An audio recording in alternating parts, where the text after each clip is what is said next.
เมื่อเลยพ่อไปย่างไปเบิ่งแล้ว พ่อ ตู้เอ้ยตู้ยันล่มพุบลมภาพนะเป็นบ่ขาวๆนะ ต่อนะกูกว่า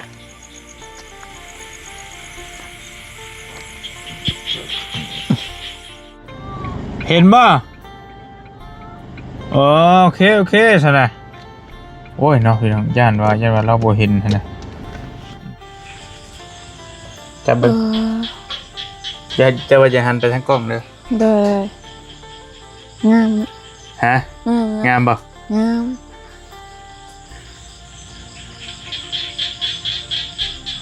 อายุเพิ่นซ้ำมานี่เด้ออายุซ้ำจ้ะ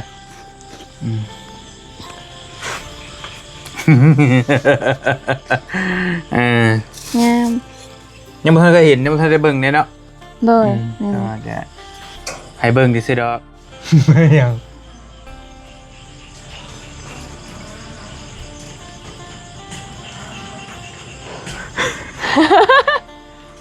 พอเลย อยู่เนาะ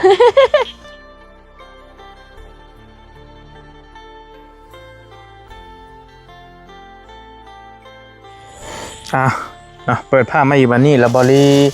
กลับออกมาแต่เฮือนน้องอูน้องอีเนาะมาแต่เบิ่งงานอยู่พุ่นพี่น้องแล้วก็กลับมาอบอุ่นอยู่เฮือนน้องน้อยก่อนพอดีมื้อนี้ก็ทางถ้าพ่อเพิ่นมานอนเรามานอนเฝ้าอยู่พี่คือเก่าหั่นแหละก็เลยสิมาอบอุ่นเฮือนน้ำลาวก่อนแล้วจักเล็กสักหน่อยแล้วก็สิออกเมื่อแล้วบริก็ได้เนาะสิเอาได้มาข้อมาเหลื่อมแท้ได้มาข้อไม่ตู้เพิ่นเอามาข้อให้พากันมาอบอุ่นกินมาข้อกินส้มยามมื้อคืนก่อนแล้วก็จังสิออกเมื่อนะพี่น้องเนาะว่าถ้าพอแล้วก็นอนผู้เดียวได้สร้างเพิ่นบ่มามื้อนี้ก็ได้เนาะพี่น้องเนาะก็เข้าไปเบิ่งงานอยู่พุทธทางเฮือนน้องอูน้องอีพุทธบ่ได้เข้าไปเบิ่งดนเติบละบ่ลีก็ได้เนาะแล้วก็กลับออกมาพี่เพราะว่าเฮือนสองหลังนี้ทางเฮือนน้องน้อยแล้วก็เฮือนน้องอูน้องอีบ่ลีเป็นคนรับผิดชอบอยู่เนาะพี่น้องเนาะ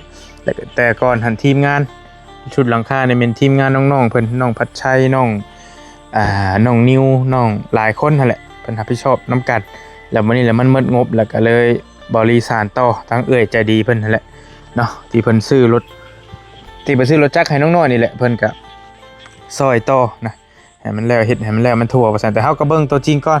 ว่างบเฮาสิเฮ็ดไปฮอดไสจังใดหั่นนะพี่น้องเนาะไปเดี๋ยวเข้าไป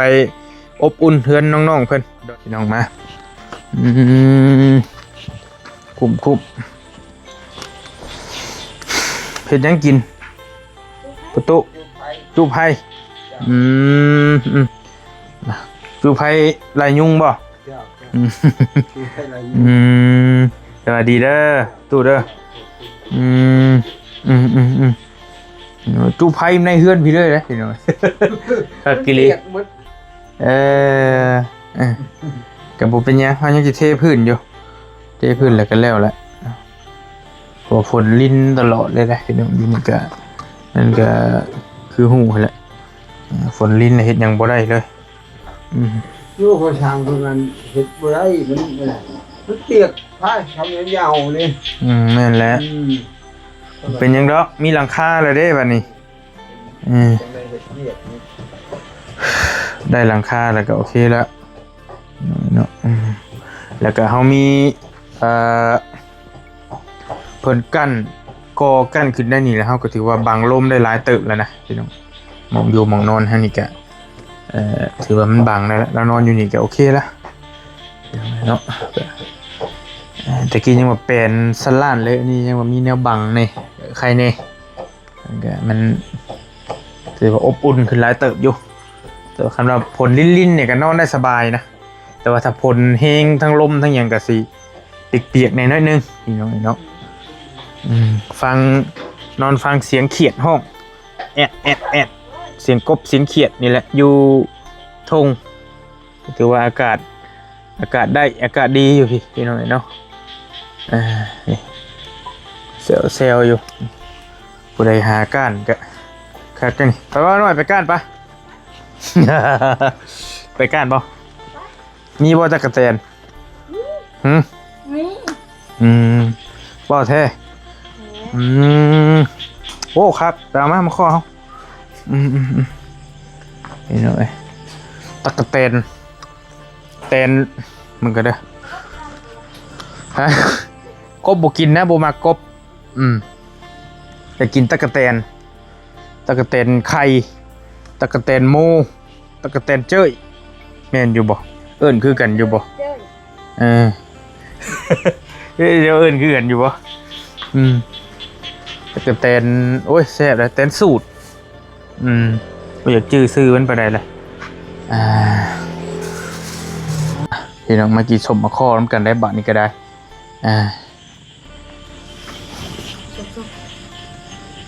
กินชมเลยก็ชิว่ามันก็ชิว่ามาตุ๊กินสมมาข้อสมมาข้อน้ำกันมาขออนุญาตได้พี่น้องเด้อเพื่อนแกก็ออกมาเพื่อนน้องอูน้องอีไอ้เสี่ยวยังให้เจ้าเบิ่ง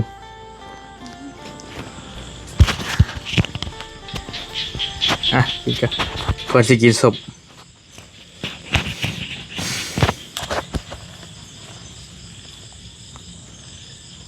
จะหูบให้เบิ่ง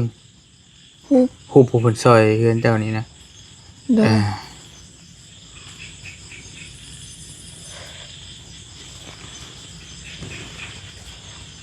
จะเบิ่งจะว่าจะหันไปทางกล้องเด้อโดยงามฮะงามบ่งาม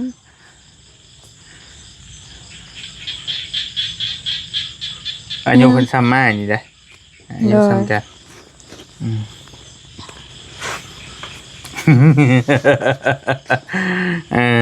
งามยังไม่เคยเห็นยังไม่เคยได้เบิ่งเนี่ยเนาะโดยจะให้เบิ่งดิซิดอกให้ฮู้ว่าผู้นี้นะเป็นผู้ซอยเจ้านะผู้ซื้อรถให้เจ้ากับผู้ก่อเพื่อนให้เจ้านี่แหละโดยงามเนาะงามได้จะลูกเพิ่นลูก3 คนแล้วได้เห็นแล้วไงมึงมาออกมาเลยพี่น้องเด้อ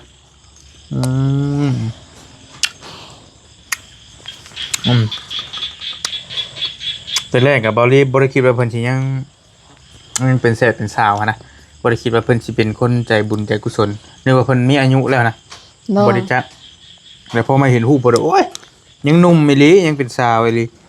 พี่น้องเนาะผู้ซอยน้องน้อยน้องน้อยเบิ่งนิดนึงก็เมื่อก่อนเพิ่นก็โทรหานางไส้เพิ่นอยากล้มน้องไส้ที่ใส่โปนพุ่นก็ให้เพิ่นล้มแต่น้องน้อยเพิ่นยังบ่ทันว่าอยากล้มนำแต่น้องน้อยใจน้องน้อยนี่คือเป็นน่าจะเป็นผู้หนึ่งเลยแหละที่เพิ่นที่ได้รับการช่วยเหลือจากเพิ่นหลายพอสมควรนะโดยหลายก็หมู่เลยว่าจะหน่อยอีหลีแสนกว่าบาทอ่ะหลายเติบแหละก็ยัง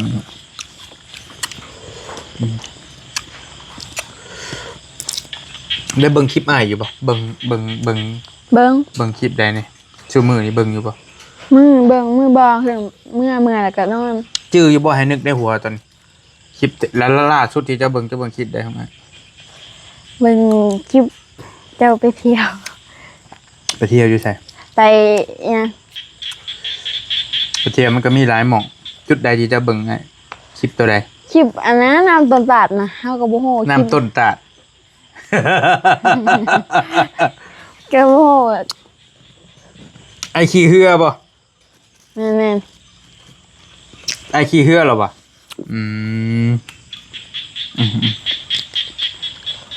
ถามได้ชื่อแล้วรีพีนั่นน่ะแม่นหรอบ่แม่นตัวนั้นบ่ตัวนั้นแหละเบิ่งในเพจบ่หรือเบิ่งใน YouTube บ่ได้ซื้อเบิ่งเมื่อแล้วก็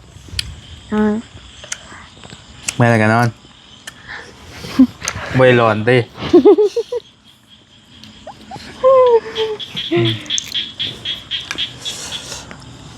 มาอบอุ่นเฮือนน้องหล่าเพิ่นพี่น้อยคันเฮาเมื่ออยู่เล่าผู้เดียวแล้วไอ้ต้อยเด้อนี่ พอตอนนี้ก็ นั่นแหละ เดี๋ยวมันนั่ง ใครแต่มีเพลินนี่แหละ มีโซลาร์เซลล์แหละเนาะ โดย อืมใช่ป่ะบ่อยากส่งกับพ่อเลี้ยวอยู่ได้โตก็ได้เนาะบริก็มาไม่ฮอดเมื่อคืนนี่แล้วก็ตื่นเมื่อยแห้งตื่นสวย มาหาน้องมาจนค่ำกับบืนสิบ่ได้อยู่เนี่ยเด้บืนสิไปมุกคือเก่าหั่นแหละกะไปมุกแล้วก็เลยว่ามาเบิ่งก่อนมาถ่ายมาเบิ่งงานเฮือนน้องเพิ่นก็ถือว่าโอเค โดย ยังไงเนาะครับจู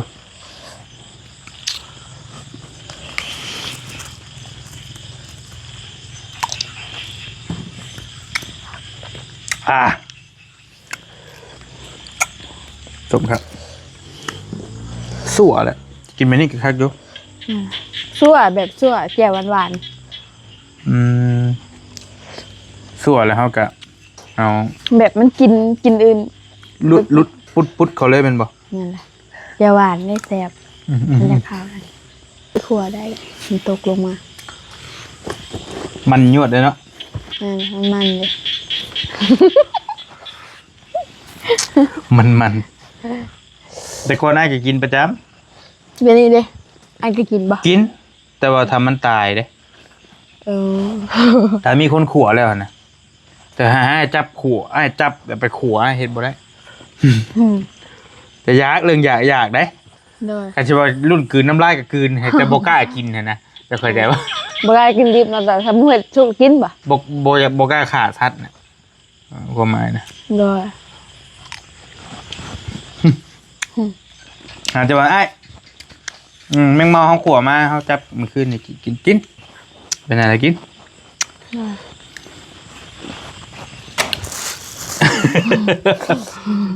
เรื่องอยากนะอยากเลยบุญนะบุญอยากเลยผมมักได้แมงเมาเลยพี่น้องเนาะ มันแสบนั่น ขออภัยถ้าพี่น้องบางคนบ่กินนะแต่เฮานี่โอ้ย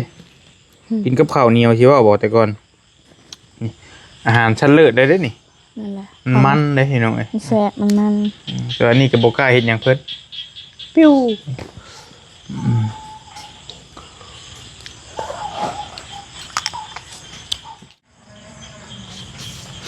ยัง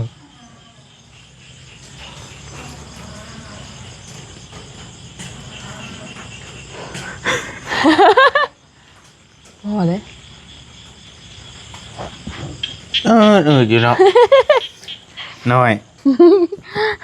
ไปแล้วนะน้อยนะบอคล้ายๆเป็นไม่จี้ๆนะ เห็นบ่ บอมันดีด เห็นบ่ ปีกมันในทางกระซีนั่นแหละ เห็นบ่ อีดนะ เห็นบ่วางเด้อ จะยับขึ้นไหม วางเด้อเมื่อเดียวเด้อ บอกตัวเองบอก ไอ้บริยานได้ อีหลีไปไม่เบิดแต่เชฟปูนไอ้มาผู้เดียวไอ้ก็มาช้ำนี่ไอ้บริยานต้องหลอกไอ้ก็ได้ เชฟปูนดึกๆมาผู้เดียวก็มา เจ้าย่านปะ เรื่องนั้นน่ะบริยานเรื่องย่านไอ้นี่คือย่านตีนรถทัวร์ย่านรถเพรถพังเลยอยู่กลางป่าแล้วอยู่ผู้เดียว แม่นล่ะ เรื่องเดินทางเข้ามาหาผมบ่อยอ่ะนะย่านตัวนั้นเรื่องย่าน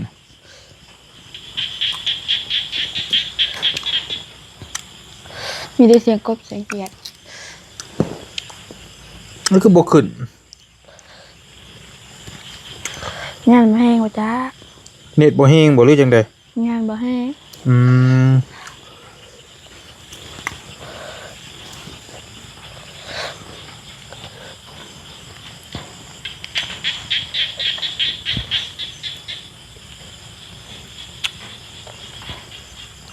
่ได้เปิดตำแหน่ง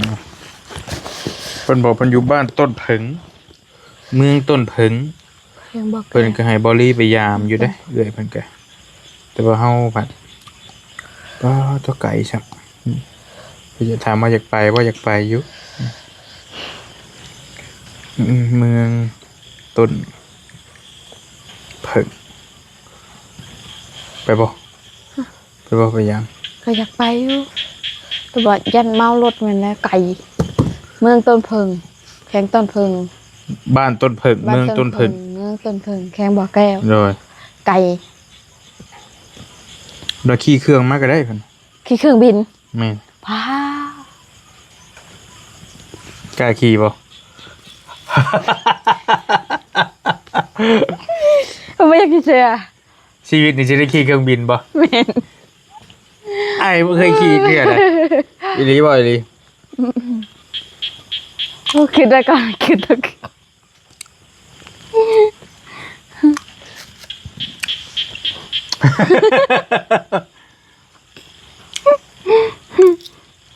แต่ขับรถน่ะมันไกลอยู่แล้ว เลย 2 วัน2คืนน่ะเบิ่งทรงน่ะ นั่นนะ ไกลเติบอยู่แล้ว โอ้แต่ได้ขี่เครื่องบิน นางชมเมฆไปน้ำ ว่าแล้วแต่กับเมฆนะมันมีได้อย่างไร มันเป็นธรรมชาติผลิตขึ้นเองนะ เห็นปะ โอ้เจ้าทาไปได้ก็ตอบบ่เป็นเพื่อนเลย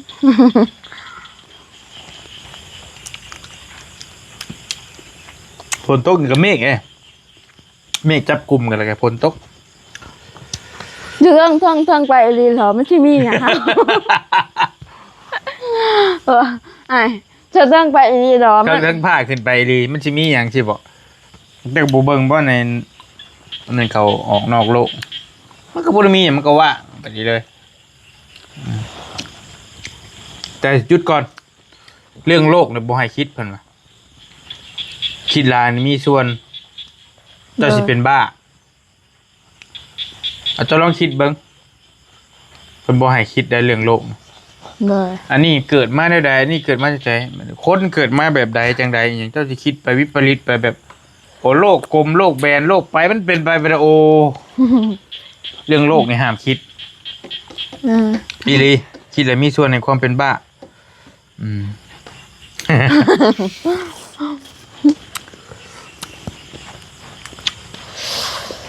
ส้ม สู้ไปใช่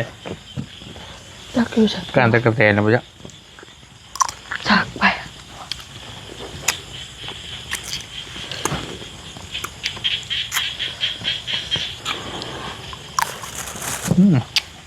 ส้ม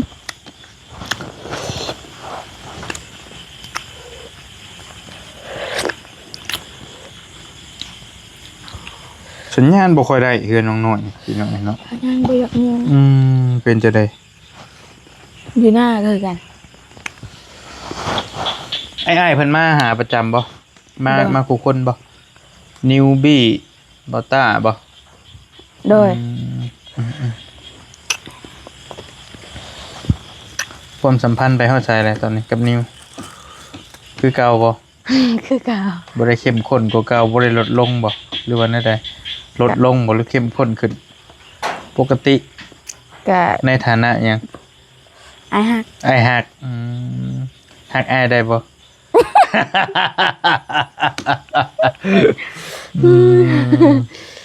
เลย เอาอ้ายฮักก็ฮักอ้ายได้บ่บ่อ้ายนะไอ้นิวได้บ่เพิ่นบอกว่าอ้ายได้อ้ายฮักเด้ หักอ้ายได้บ่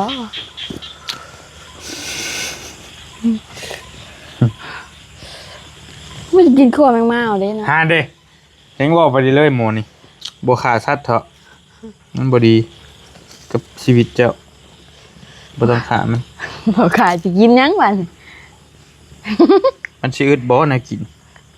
น้ำไม้น้ำมันผักหญ้าขาหุ่น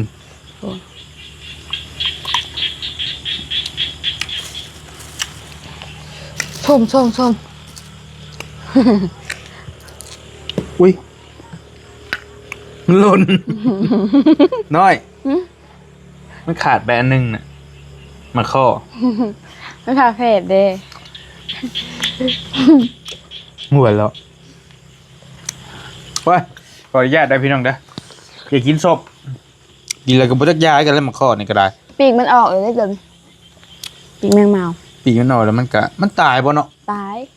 อืม มีปีกมัน ตายเบิ่งบอกว่าเฮาตื่นมาบางทีเห็นมุดตึกแซวๆอะนะ ตาย มันไตไป มันออกมาแต่โพนปวกได้นี่แม่นบ่ โดย แมงเม่านี่ แม่นแหละแม่ปวกว่ะ อยากไปถ่ายคลิปเห็นแต่มันบินออกนะพี่น้องเนาะที่มันอยู่ใช้โพนมัน บ่ไกลดอกแถวใกล้ๆนี่แหละ อืม แต่ว่าคักมันบินเด้อยั่วๆๆๆ มันบิน แถวอันบนอันนั้นมันกับบนทางเขามันมีแต่แมงเมาเลย มันสิเต็มอยู่หั่นบ่ แม่นนะครับเคยเห็นอยู่ อืม ก็เคยไปเอาอยู่ อืม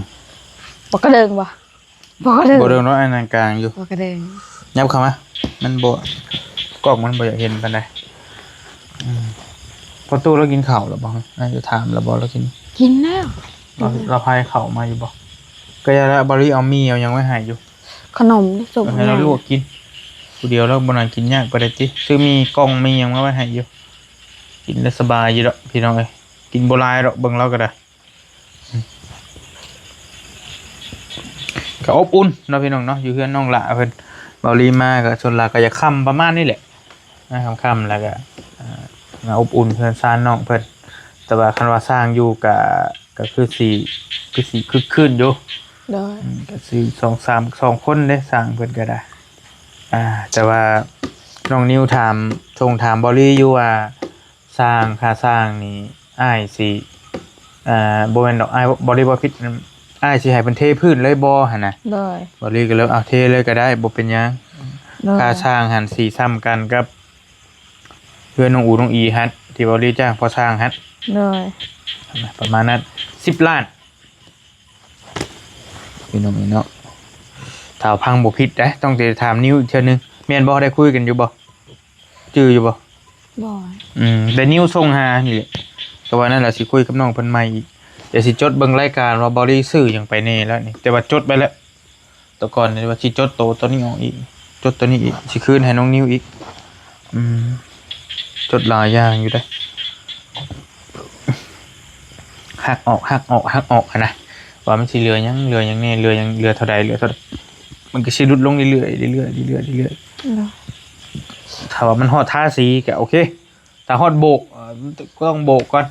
โบกแล้วเอาเท่าใดโบกนี่ก็บ่น่าสิใช้หยังหลายดอกใช้ทรายกับปูนซื่อๆแล้วก็ค่าสร้างแค่นั้นแหละพี่น้องเนาะโบกแล้วก็สีบัดนี้มีสีในใจบ่ สีเด้อ สีเฮือนนี่นะ สีเด้อให้เฮาจะเบิ่งตอนนั้นดิสีนั่นแหละ สีคอนบุรีป่ะ นั่นแหละ อืม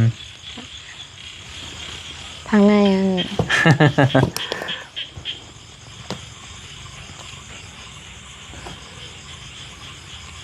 แบบบ้านทรงโมเดิร์น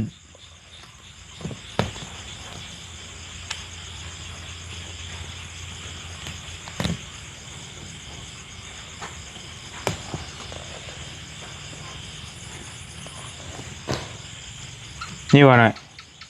โดย แต่นี่กระจกเนาะ นั่นแหละ เห็นป่ะ แม่นตะแก้ว กระจกแก้แบบ แต่ว่ามันก็สิเป็นกระคล้ายๆง่ายไปกี่นี่เนาะ แม่นคล้ายๆกับเพื่อนน้องอูน้องอี คล้ายๆเดียวเลย คือเดียวเลยแหละ แต่ว่ามันจะเป็นนี่ขออนุญาตเด้อพี่น้องนี่เป็นกระจกเป็นน้องบนมักสีนี่ส่วนโตหั่นนะ โดย ส่วนโตแต่ก็ยังบ่ได้ถามเอื้อยผู้เพิ่นว่าซอยหันเพราะว่าเพิ่นสิว่าแนวใดหันนะ โดย แต่ว่าสีนี่ก็เป็นสีฮิตเด้สีนี่เนาะบ่เปลี่ยนใจเนาะ ก็ยังโหกัน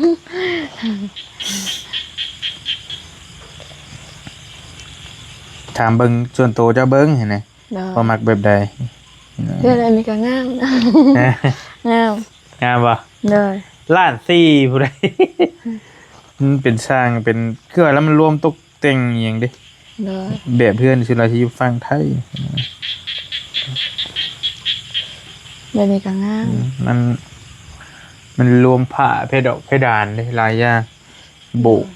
นั่นนู่นนี่อีกเห็นบ่เฮือนน้องเมฆไอ้ถ่ายคลิป เห็น ได้เบิ่งคลิปมาอยู่บ่ เบิ่ง เบิ่งแท้บ่เบิ่งมื้อใด เบิ่งว่านี่ แม่นบ่ เบิ่งเพื่อนเรากำลัง กำลังเฮ็ดฮอดใส่ เกิด อย่าตัวได้เอาลอง บ่ได้ เบิ่ง ตัวเบิ่งคลิปเราก็เบิ่งคลิปไอ้เมฆแล้วก็เบิ่ง ฮอดใส่เฮ็ดฮอดใส่ บ่จื้อเลย โบกแล้วบ่ ไอ้ขี้เลย โอ้ยตัวแซ่ตัว เป็น แล้ว ตัวดิ ตัวแล้ว อ๋อเห็นอยู่คลิปเราค่ะ เห็นก็ต้องจัก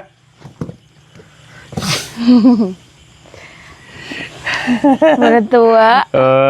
ยเพื่อนเมฆน่ะก็งาม รวมถึงช้างเห็ดงามเฮงบอดีไปเบิ่ง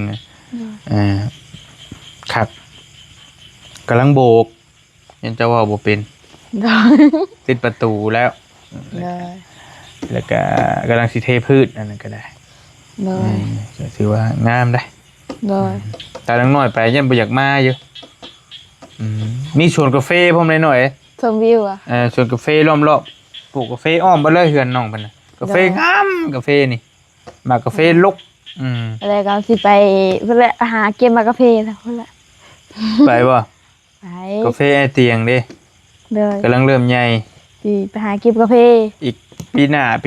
าก็น่าจะได้เก็บได้แหละ เลยส่วนหลายคนบ้านเฮาก็จะไปเกมมากาแฟเจ้าก็จะไปเก็บทางใด นาคำใต้ก็พุ่นแหละนาคำใต้นี่ก็ไป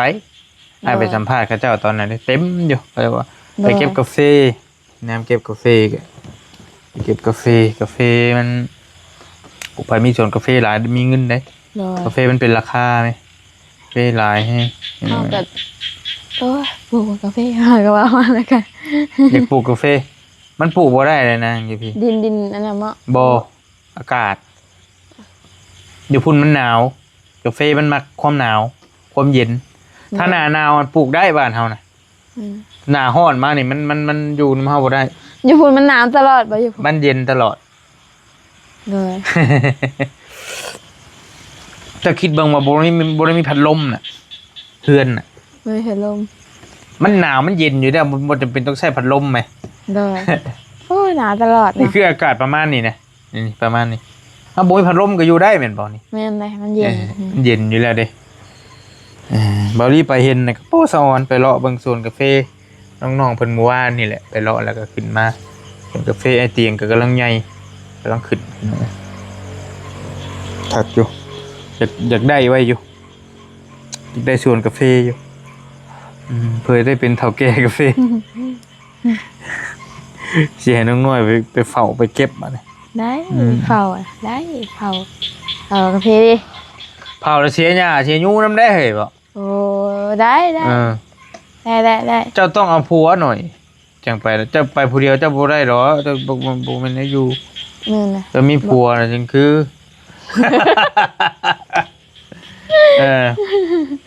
ก็ยาวไปเนาะวัน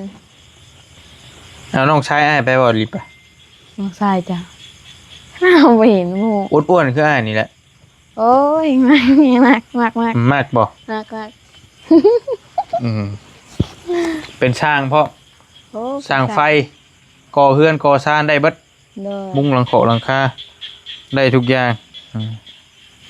แต่ก็อ้วนๆจังหน่อยหั่นแหละ เลย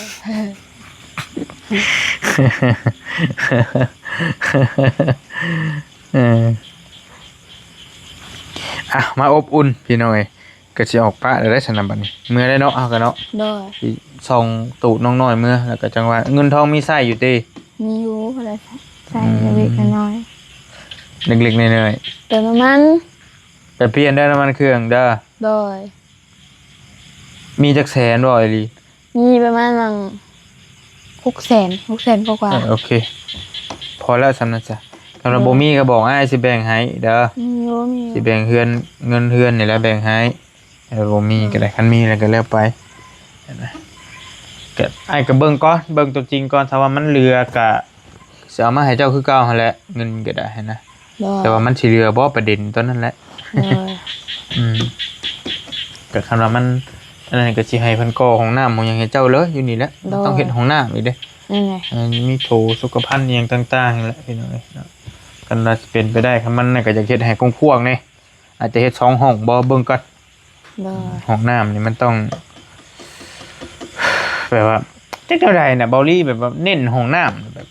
ไปเห็นห้องน้ำบางคนแบบเฮาไปเข้าบางเฮือนแล้วมันรู้สึกว่ามันบางทีมันแคบมันเอียงแล้วมันอึดอัดหั่นน่ะ แม่นะ จังให้มันกว้างๆสะอาดแน่เข้าไปโฮมกลุ่มคือว่าอย่าเข้านี่ เลย เข้าไป โอ้บไหว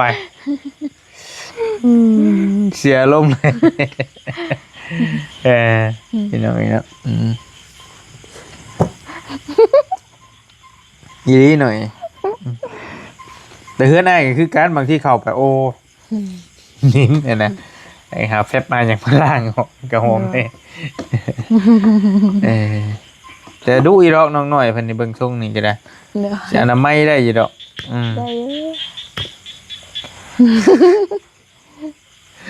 เป็นมาแขกมาเลยน้อยน้ำอยู่ใช้บ่ไหวบ่ได้ได้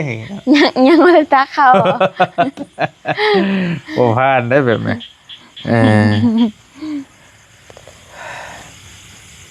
ก็โอเคเรื่อง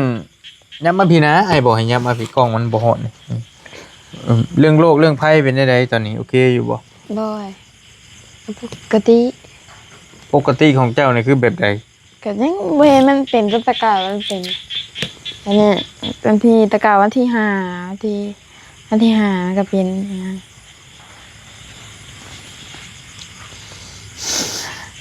เจ้าอธิบายให้ฟังแบบละเอียดคักๆนี่มันบ่เข้าใจนะอธิบายอะไรเนาะแต่ก่อนกับเดี๋ยวนี้นะโอ้แต่ก่อนนะมันเป็นวันที่5กับวันที่14มันเป็นแล้วก็วันที่20 30เป็นอีกแต่ว่าเดี๋ยวนี้นะวันที่5ก็เป็นวันที่15ก็บ่เห็นเป็นที่4ก็เห็นเป็นนอนเดือนเป็นยันบ่ท้ายเดือนพวกยังปกติเป็นบัดเดียวเลยก็ถือว่าคือแต่ก่อนหั่นวันที่5เจ้าเริ่มเป็นแล้วเลยวันที่5ก็เป็นวันที่15หรือ14นี่ก็เป็นวันที่5เป็นผัดมาบ่ทันอีกเดือนใหม่ฮอดวันที่15 14 15เป็นอีกล่ะมึงเถื่อกับ14เถื่อกับ15แต่เดือนมันก็เป็นบ่คือกัน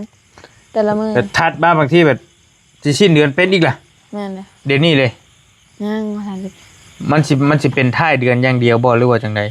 ก็ยังงูเฮากันอันนี้ฮะวันที่15เป็นเดือนที่แล้วเด้เดือนที่แล้วก็โอเคเป็นจักเทื่อเป็น2เทื่อวันที่หยังกับวันที่หยังวันที่15กับท้ายเดือนเลยว่าถึงรอบเดือนน้องเพิ่นขอโทษเด้อพี่น้องเพราะว่าแต่ก่อนน้องเพิ่นมีโรคเป็นโรคที่แบบว่ามดลูกบ่ดีนะเป็นรอบเดือนนี่3เทื่อเดือนนึงนะเป็นแล้วเป็นอีกเป็นแล้วเป็นอีกแล้วเฮาก็เลยว่าช่วงนึงหาน้องเพิ่นก็ไปหาหมอไปตรวจไปยังแล้วก็หมอเพิ่นก็ว่าแนวใดก็ก่อนบ่าวนอกมดลูกว่าอีหยังตัวนี้ก่อนบ่าวนอกมดลูกแล้วเพิ่นก็ให้พาบ่หรือว่าจังได๋ตอนนั้นเพิ่นให้พาเพิ่นน่ะคือว่าเฮาเพิ่นมันก็ยังบ่ใหญ่แล้วกันมันกำลังเป็นติ่งว่าเป็นติ่ง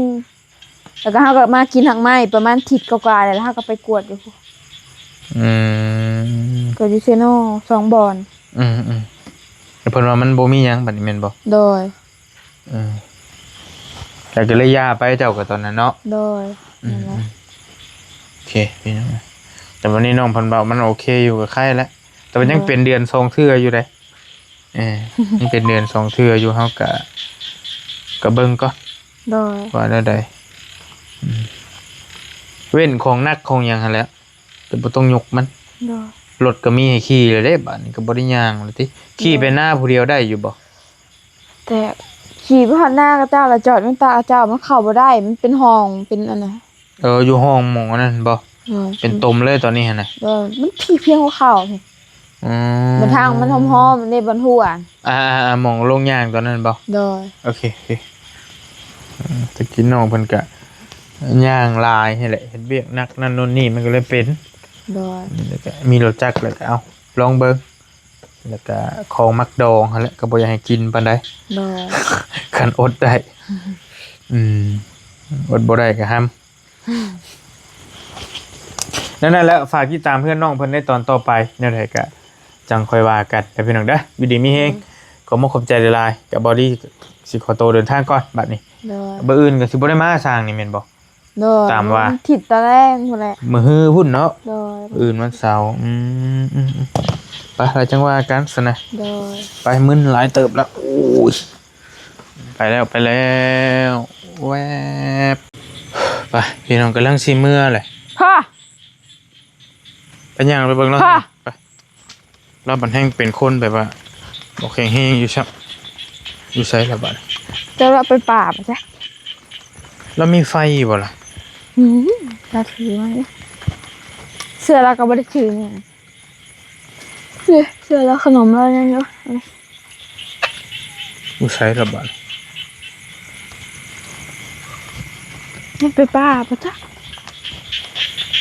ประตูไฟไว้นี่อยู่ อืม อยู่ทางใดบักหึงๆนึงนะบ่ลีกับน้องน้อยนั่งคุยกันกะบักดนๆนึงได้พี่น้อยตู้เอ้ยตู้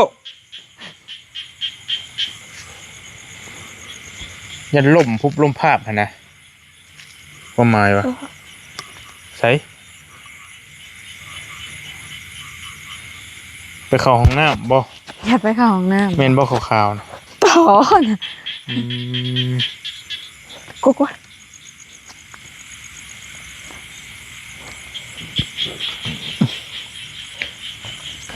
คนกำลังทำธุระอยู่เราสิว่าแล้วแล้วก็แต่หึงเลยนะความหมายว่าใช่ป่ะเสือบ่คือบ่เห็น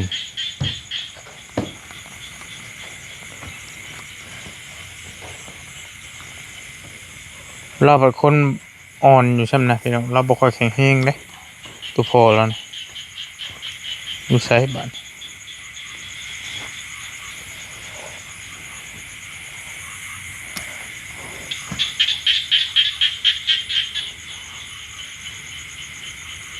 เอาเลยแล้วย่างไปเถียงพุ่นบ่ จ้ะ เพิ่นลื่นกันจะบ่เถียงตัวน่ะ ดึงกับปะมาลิ้นน้ำกันอยู่ อืม อย่ามาห้าวอยู่นี่ยันไปพอ ย่าเราไปพุ่นบ่ซั่นนี่กะ เราล่มแป๊บเดียวเราก็ลุก เคยล่มแม่นบ่ ล้มแต่ว่าล้มบ่โดน โอ้ เราสร้างแล้วเราก็ลุก ล่มชักแม่นบ่ อืม โอ้ย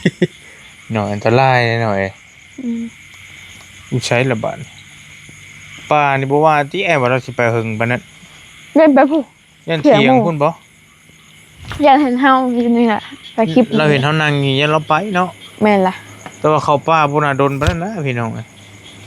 โอ้แม่นนี่โตอันนี้กันนี่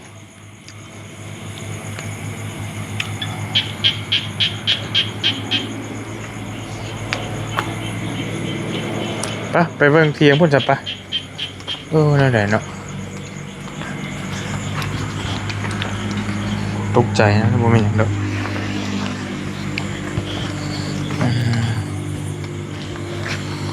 เราไปอยู่ผู้เดียวแล้วนะพี่น้องเอ้ยอยู่ทางใด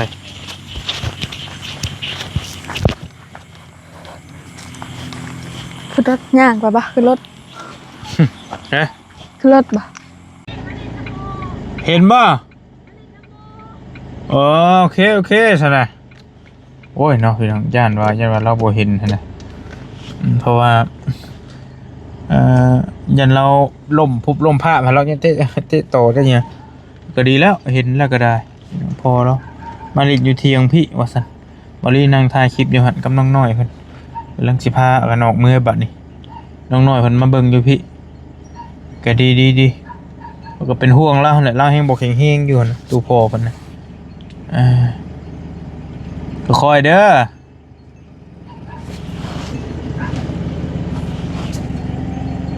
ไปมีแต่สิจี้ตูดเมื่อส่งน้องน้อยเพิ่นบัดนี้เพิ่นก็ขี่รถผู้เดียวไป